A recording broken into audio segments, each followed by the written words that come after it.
coisa não é tão importante, mas é importante que a gente saiba distinguir uma coisa da outra.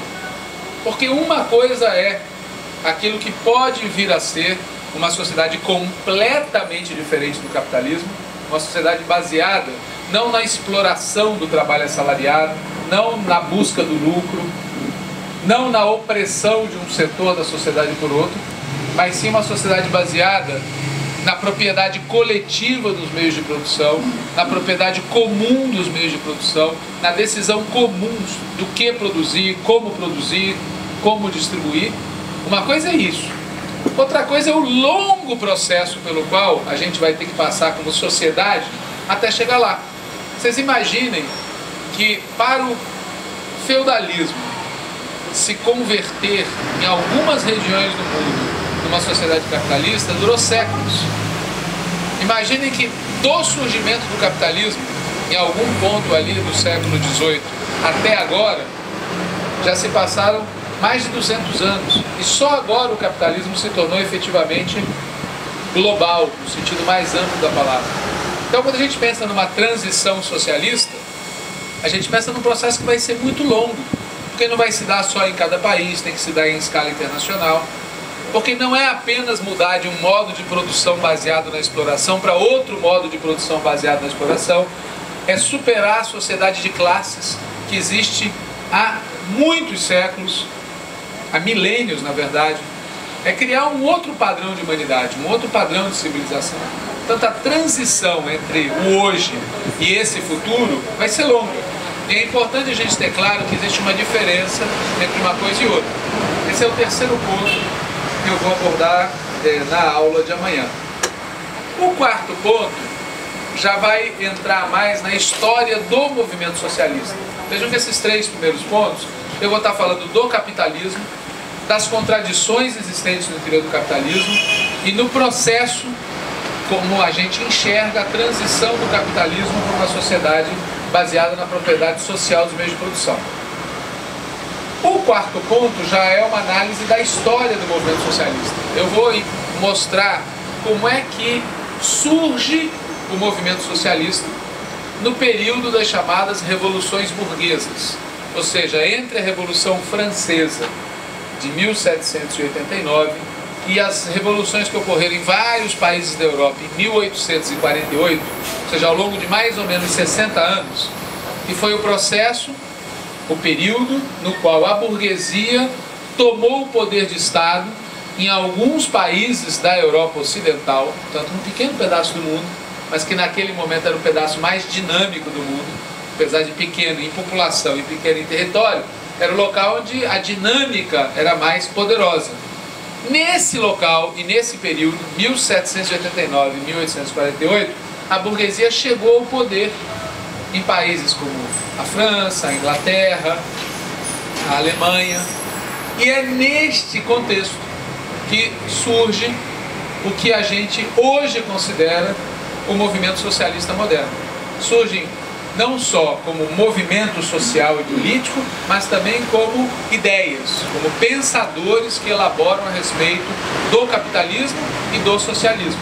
Então eu vou um pouco mostrar que correntes eram essas, e eram muitas, né? Na origem eram muitas, e como é que vai ocorrendo um processo de luta entre elas, e como é que vai se definindo um conjunto de grandes correntes, grandes visões diferentes dentro do próprio movimento socialista. Para quem começa a militar, sempre é um choque descobrir hoje quantas correntes existem, né? A primeira coisa que eu falo sempre para quem fica chocado é que sempre foi assim, e em certa medida sempre vai ser enquanto existir a luta da classe trabalhadora contra o capitalismo. Porque a classe trabalhadora não é uma coisa só, ela possui setores diferentes, com visões diferentes sobre como fazer essa luta, que por sua vez também é diferente de país para país e de época para época. Então a pluralidade do movimento socialista vem desde que o movimento socialista surge. E eu vou tentar nesse tópico, nesse quarto ponto, mostrar quais são as grandes correntes políticos, sociais e os grandes pensadores que aparecem neste momento, né? E eu vou destacar, evidentemente, dentre essas várias correntes socialistas, eu vou tratar com destaque o marxismo, porque foi aquela que sobreviveu à prova dos tempos. Se a gente for olhar ao longo de 200 anos, tá certo? Nós estamos falando já de 150 anos, de 1848 até agora, estamos já chegando nisso, tá certo? Foi a corrente mais produtiva, com mais êxito político-social, com mais capacidade de interpretação da realidade e com mais força. É a chamada corrente marxista, porque deve seu nome a um dos seus fundadores, que era o Carlos Marx. O outro era mais tímido, Frederico Engels, se colocou na condição de segundo violino, né? Para quem não conhece a orquestra, tem o Spala, aquele que faz o solo, e tem um ou mais violinistas que acompanham e formam. E o nosso amigo Engels, que era parceiro do Marx, dizia que ele era o segundo violino. O gênio era o Marx, e foi o Marx que deu nome a essa corrente, que eu também vou explicar como é que ela surge, quais eram as suas principais características. O ponto seguinte que eu vou abordar